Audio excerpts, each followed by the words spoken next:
আমরা কিভাবে এইগুলোতে প্রোগ্রেস করবো, কীভাবে এর অভ্যাস করবো, তো এই নিয়ে একটা কনফিউশন থাকে আমাদের।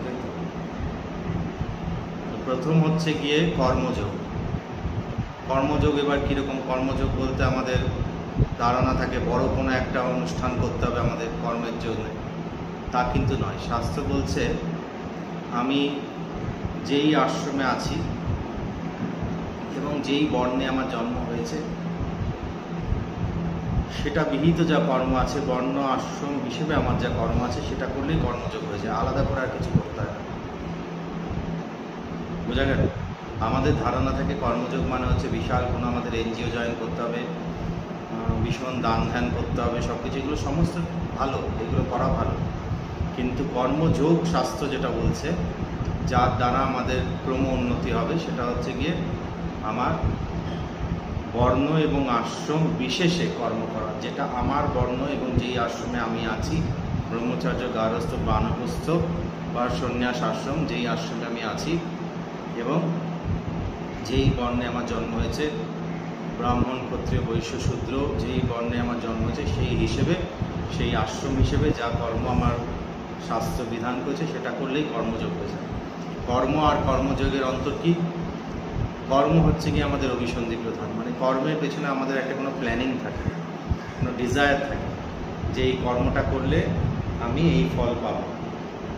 কর্ম হচ্ছে অভিসন্ধি প্রধান আর কর্মযোগ হচ্ছে উপাসনা প্রধান। কর্মযোগে কর্মটা প্রধান নয়, যোগটা হচ্ছে প্রধান, আর কর্মে কর্মটা হচ্ছে প্রধান। কর্ম করতে করতে কি হয়, আমাদের কর্মের বাসনা আরও বাড়তে থাকে। এই যে দেখবেন যারা প্রচুর কাজ করে, ওয়ার্কহলিক একটা কথা আছে, যে কাজ করতে করতে করতে করতে এমন হয়ে যায় সে কাজ ছাড়া থাকতে পারে না। তো এইটা হচ্ছে গিয়ে কর্মের ফল, যে যখন আমরা প্রচুর কর্ম করছি, করতে করতে করতে করতে একটা সময় আসে আমরা সেই কর্মটা ছাড়া থাকতে পারি না, আরও করতে ইচ্ছে করে, আরও করতে ইচ্ছে করে। আর কর্মযোগ যদি আমাদের হয়, যদি সেটা উপাসনামূলক হয়, সেখানে যোগ যদি প্রধান থাকে, আমার মন যদি ঈশ্বরের সাথে যুক্ত হয়ে যেভাবে শাস্ত্র বলছে সেভাবে যদি আমি কর্ম করি, তাহলে আস্তে আস্তে আস্তে আস্তে কর্মের এই বীজ আমার ভেতর থেকে নাশ হতে থাকে। ধীরে ধীরে ধীরে কর্মযোগে উন্নতি হচ্ছে কিনা বোঝার উপায় কি, যে কর্মের প্রতি যে আমার আসক্তি সেটা ধীরে ধীরে কমে আসবে, তখনই আমি আস্তে আস্তে আস্তে আস্তে উত্তীর্ণ হতে পারবো জ্ঞান এবং ভক্তির দিকে। তো কর্মযোগ যদি আমরা ঠিকমতো করি, আস্তে আস্তে আমাদের ভেতরে ভক্তির উদয় হবে, কারণ ঈশ্বরের সাথে যুক্ত হতে পারছি আমরা। ভগবান শ্রীকৃষ্ণ ভগবদ্গীতায় বলছে, চ্যাপ্টার 3 কর্মযোগ 3য় অধ্যায়, যে নাহি কশ্চিৎ ক্ষণমপি জাতু তিষ্ঠত্য কর্মকৃৎ কারেশ হবসা কর্ম সর্ব প্রকৃতি জয় গুণের। বলছে 1 মিনিটও আমরা কর্ম না করে থাকতে পারি না। আমাদের ভেতরে যে প্রকৃতির গুণ আছে, যে 3টে গুণ আছে, সত্য, রজ, তম, এই 3টে গুণের প্রভাবেই আমরা সবসময় কিন্তু কর্মে প্রেরিত হয়ে থাকি। তো অনেক সময় আমরা বসে থাকি অনেকে, যে কোনো কিছু করছি না, কিন্তু মন আমাদের চঞ্চল, মনের ভেতরে কিছু না কিছু ঘটছে। এটাও হচ্ছে গিয়ে আমাদের সেই প্রকৃতির গুণের ফল। তার জন্য বলছে কর্ম আমাদের করতেই হবে, এবং কীরকম কর্ম? যেই কর্ম হচ্ছে গিয়ে শাস্ত্রবিহিত কর্ম, সেটা করলে কর্মযোগের অনুষ্ঠান হবে। নিজের ইচ্ছে মতো কর্ম করলে সেইগুলো পুণ্য অর্জন করবে, কিন্তু মুক্তির কারণ হবে না। এই যে আমরা বিভিন্ন এনজিওতে গিয়ে অনেক রকম কাজ করছি, এই কেউ গাছ লাগাচ্ছে, কেউ বস্ত্রদান করছে, কেউ অন্নদান করছে, কেউ গরিব মানুষের চিকিৎসা করাচ্ছে, যেগুলো সমস্ত ভালো কাজ, পুণ্য হবে, মুক্তি হবে না। মুক্তির জন্য হচ্ছে কি আমাদের ক্রমমুক্তির জন্য ধীরে ধীরে ধীরে ধীরে ধীরে ধীরে যেভাবে শাস্ত্রবিহিত কর্ম আছে সেটা করলেই আমাদের কর্মযোগ সাধন হবে। কর্মযোগ সাধন হলে আস্তে আস্তে আস্তে আস্তে ভক্তির উদয় হবে। ভক্তির উদয় হলে ভক্তি আর জ্ঞানের সেরকম ভিন্নতা নেই, জ্ঞান ধীরে ধীরে ধীরে ধীরে আসতে থাকবে। জ্ঞানের জন্য আমরা তৈরি হবো। তো এখানে রাজযোগ আর হঠযোগের রোল কী প্রশ্ন করবেন আপনারা। আমরা তাহলে যোগাসন, প্রাণায়াম, হঠযোগে যেগুলো আছে প্রক্রিয়া, নানান রকম ক্রিয়া, এগুলো করবো কেন? রাজযোগ, ধ্যান, ধারণা আমরা করবো কেন? এই সমস্ত কটা যোগ করার জন্যে কর্মযোগ, ভক্তিযোগ, জ্ঞানযোগ, শরীর আর মনটার মধ্যে দিয়ে এগুলো হবে। এগুলো অন্য কেউ আপনার হয়ে করে দেবে না, আপনাকেই করতে হবে। তাই এই শরীর মনের মাধ্যমেই এই যোগগুলো সাধনা হবে। তার জন্য এই শরীর ও মনটাকে সুস্থ রাখার জন্য হঠযোগ এবং রাজযোগ প্রত্যেকটি যোগের সাথে প্রয়োজন। এবং এই না যে একজন একটা যোগেই মাস্টার হবে, একজন যে সাধক তার ভিতরে এই প্রত্যেকটা যোগের কর্মযোগ, ভক্তিযোগ, জ্ঞানযোগ তিনটেরই সমন্বয় থাকতে হবে, তিনটেরই একটা সুন্দর ব্যালেন্স থাকতে হবে, তাহলেই সে একটা প্রকৃত যোগী রূপে উঠে আসতে পারবে। তিনটেই থাকতে হবে, তার মধ্যে কোনো একটা আছে আরেকটা নেই, তাহলে ঠিক নয়।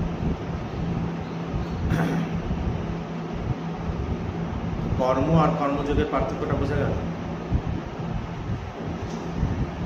কর্ম আর কর্মযোগের পার্থক্য, কর্ম হচ্ছে কি আমাদের অভিসন্ধি প্রধান, এর পেছনে একটা কোনো প্ল্যানিং থাকে, আমাদের একটা কিছু প্ল্যান থাকে, এটা থেকে আমি এটা কিছু পাবো, একটা কোনো ডিজায়ার থাকে, আমাদের কিছু লাস্ট থাকে কর্ম করার জন্য, লোভ থাকে আমাদের একটা কিছু, এই কর্মের দ্বারা আমি ভালো চাকরি পাবো, ভালো ইয়ে করবো, এইগুলো হচ্ছে কর্ম, কর্মের ফল।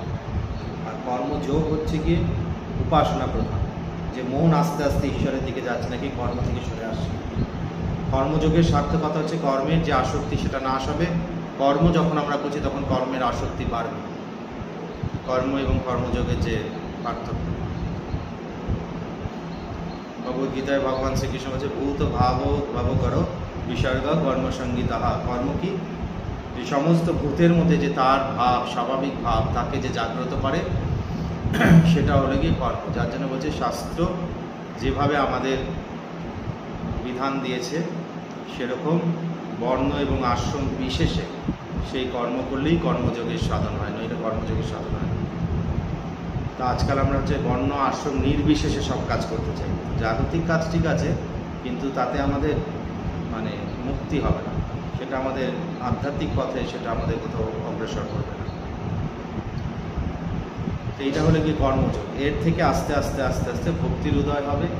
ভক্তির উদয় হলে ধীরে ধীরে ধীরে ধীরে যার প্রতি ভক্তি তাকে জানার ইচ্ছা হবে, ধীরে ধীরে ধীরে ধীরে জ্ঞানযোগ। আমাদের জ্ঞানযোগ হচ্ছে কি আলটিমেট ফাইনাল স্টেজ জ্ঞানযোগ, সেখান থেকে আস্তে আস্তে মুক্তি হবে জ্ঞানযোগ। ভগবান শ্রী শঙ্করাচার্য বলছে যজন্তু, বলছে যে বদন্তু শাস্ত্রাণি যজন্তু দেবান কুর্বন্তু কর্মাণি ভজন্তু দেবতা আত্মাইক বোধিনা বিনা বিমুক্তি ন সিদ্ধতি ব্রহ্ম শতান্তরণী।